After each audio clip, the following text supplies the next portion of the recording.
Jackie, and I'm back with another baking tutorial for you today. So today we're going to make cookie bars, which are the same thing as chocolate chip cookies, but instead of cookie form, it's in more like a brownie or a bar form. So the first thing we're going to do is preheat our oven. So let me go over and do that.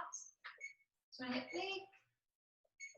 Okay, so I just preheated the oven to 350 degrees, and the next thing we do, we're gonna gather all of our ingredients. I already got mine, but normally when I'm gathering the ingredients, I have to go to the fridge and the cabinets and stuff, but I have all of mine here. So I'm gonna go over them really fast.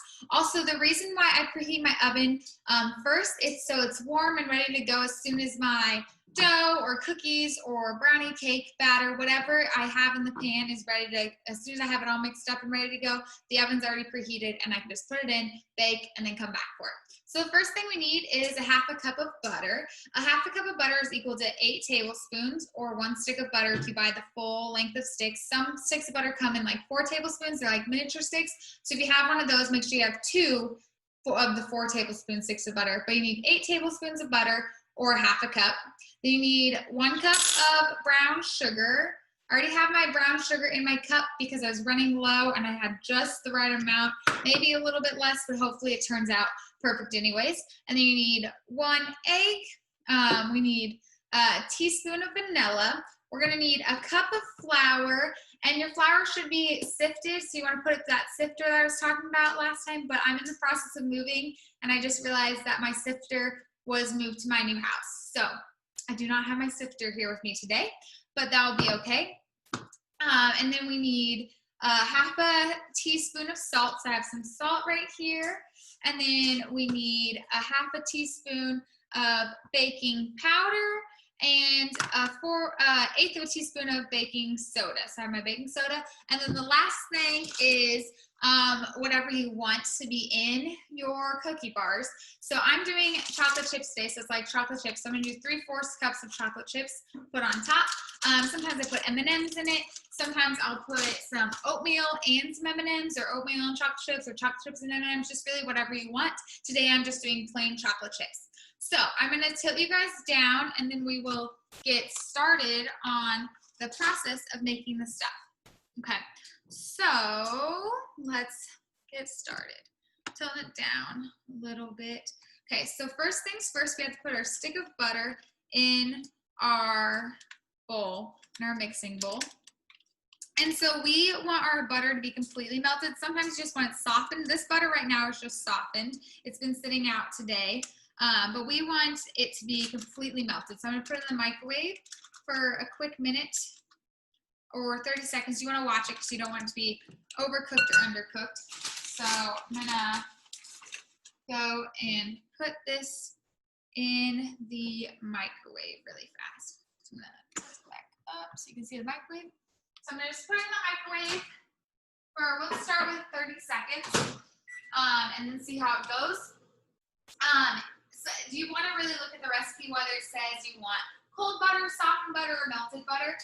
The consistency of your butter does change the the texture of your thing you're baking. So like frosting, you always want to have softened butter so you can have smooth and fluffy frosting. Usually with cookie dough, you want softened or melted butter too. If you're using like butter and oil, you probably don't want melted butter because it could make it too runny.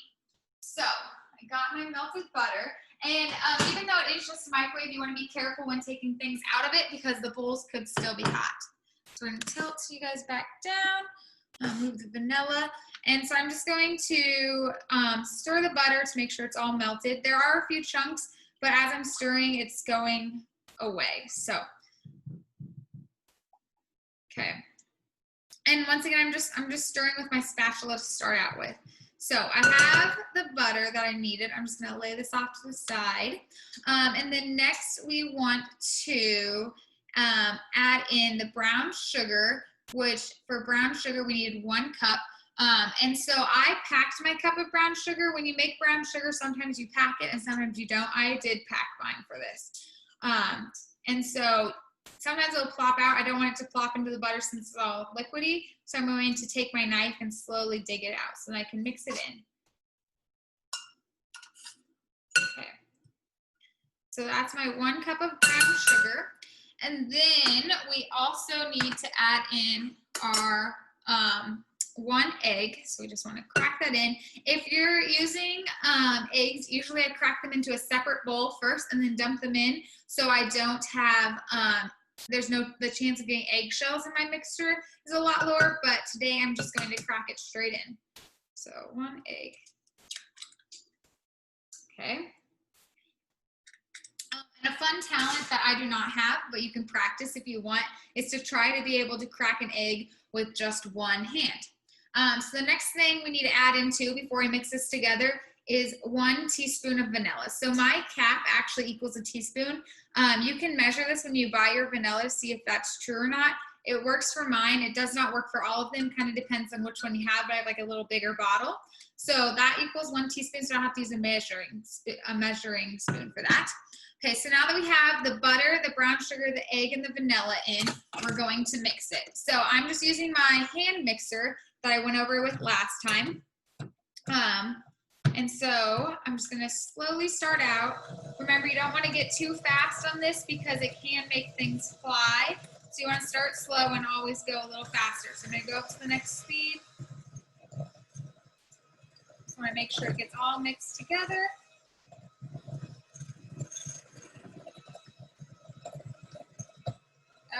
Okay, I'm gonna give it a quick stir and then we'll sit this off to the side.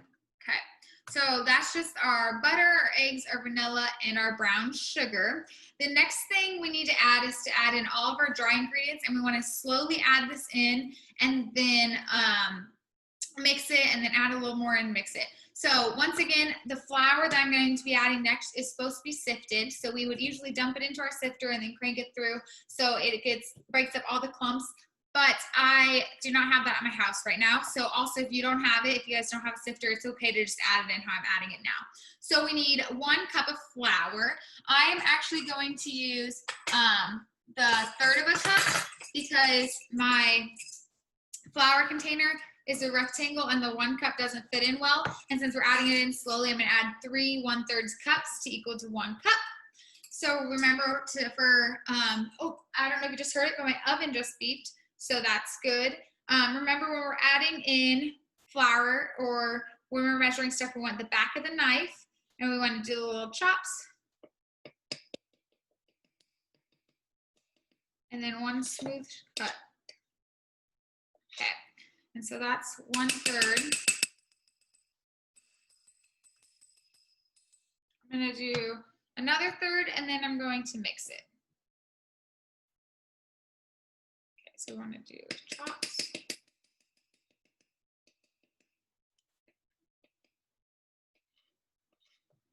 And here's 2/3. And I always just tap on the back of the measuring cup to make sure it comes out. So that's 2/3. And I'm going to start mixing it slowly again.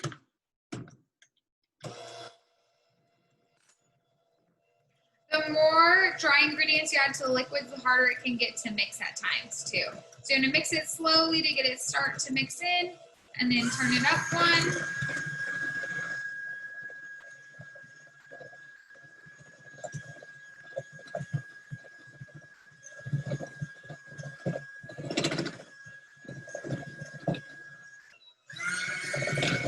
And turn it up again if you need to. Okay, so I'm going to turn it off and I'm going to grab my spatula and I'm going to go around the sides to get all of the powdered frosting, to get all of the dry flour really fast and just kind of mix it in that way. So then I can give it another mix and then I'm going to add my baking soda, baking salt, baking soda, baking powder, and salt. Sorry, I'm combining the words. So I'm going to give it a quick mix.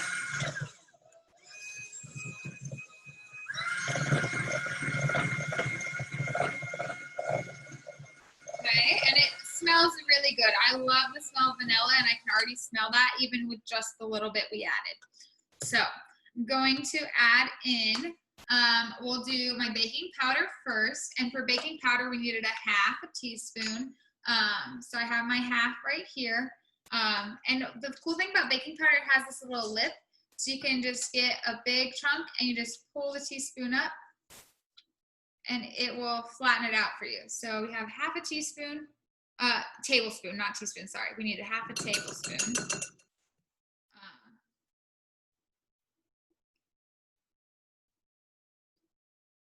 No, yeah, teaspoon, right. I'm so sorry. So we need a half a tablespoon of that, and then we also need a half a tablespoon of salt. So I'm going to do the salt over the 1 cup measuring cup. I'm gonna just move this so you can see me do it. Because my salt is in a container, I have to dump it out and then flatten it out. So I always overfill my measuring cups and teaspoons. And then you could use the knife if you wanted to, just chop. Even though it's really small, sometimes I just use my fingers to push this one through, but use your knife. Okay, and then so there's our half teaspoon of salt. And then the next thing we're gonna do is the baking soda, which is right here. So we have baking powder, baking soda, salt. For my baking soda, it is just 1/8 teaspoon. So want to dip it on down. And then I just always use the side of the box, try to keep it as clean as possible. Here's my 1/8 teaspoon. We're gonna add that in. And then we're gonna do the last 1/3 cup of flour. So we have 1 cup because we're adding it in slowly. We just wanna go chop, chop, chop again. Smooth line. And we're gonna dump the last one in. Okay, so then we just have to mix all of this together. Remember, you want to start slow so nothing flies, but as you start mixing, it gets harder to mix as you go.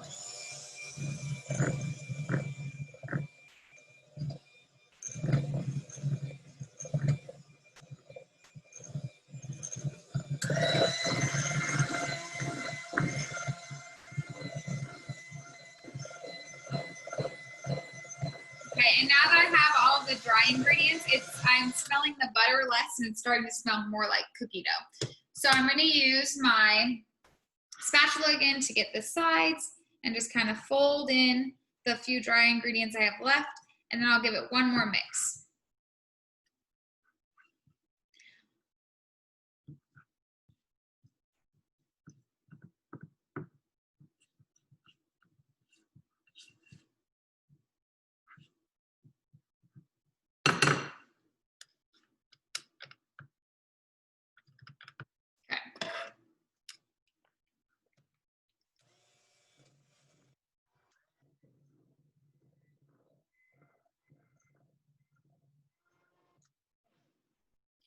Okay, so now that I have it all mixed up, I am going to transfer it to my bowls.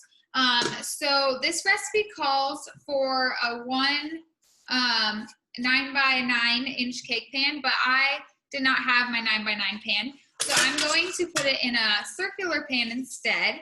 And I'm just going to take some cooking spray and I'm going to lightly grease it.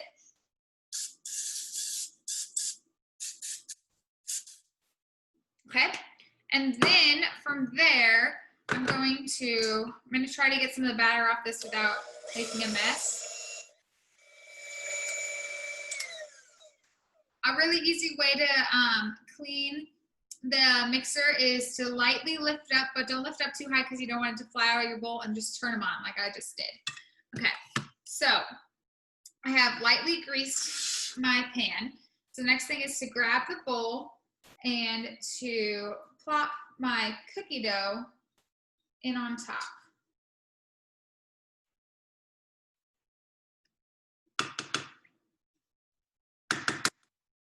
Okay, and you can clean the bowl as good or as bad as you want. As a kid, I loved when the bowl was not cleaned, so then I could lick it, but my mom and my aunts always made sure they cleaned the bowl the best they could, so there's none for me to lick, because they wanted to make sure they could put it as they could. Okay, so then you want to just take your spatula and kind of spread it out. Depending on like how thin your dough is, you can kind of like pop it sometimes, but I'm just going to push it to the corners.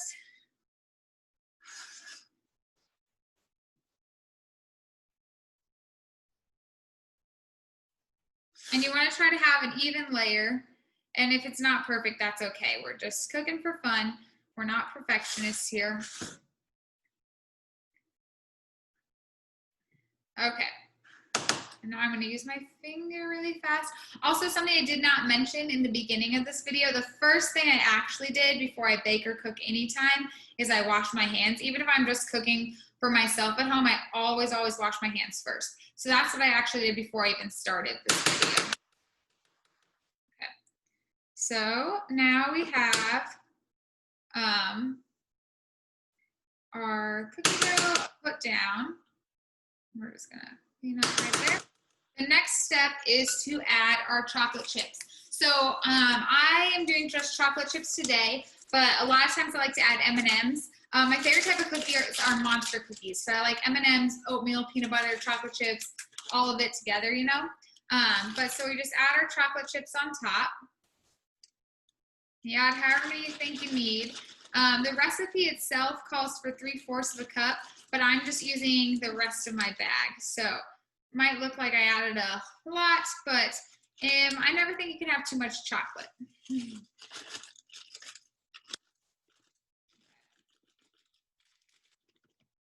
And so I just use milk chocolate, but if you're a big dark chocolate fan, you can use dark chocolate chips. You can use semi-sweet, really whatever you want, you're allowed to use. So, and since we already heard the oven, I'm pushing these in a little bit so they're baked into the cookies and not gonna fall out. Pick some up and pull them over to the side. Some of them have more chocolate chips in some areas than others. That's okay. So I'm pushing them in a little bit, and we already heard the oven beep, so it is time to place our cookie bars into the oven.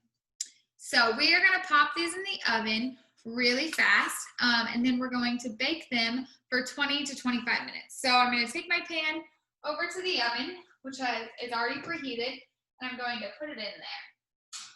Perfect. I'm going to push it in a little bit, and then I'm going to set a timer and bake it for 20 minutes. So cook time.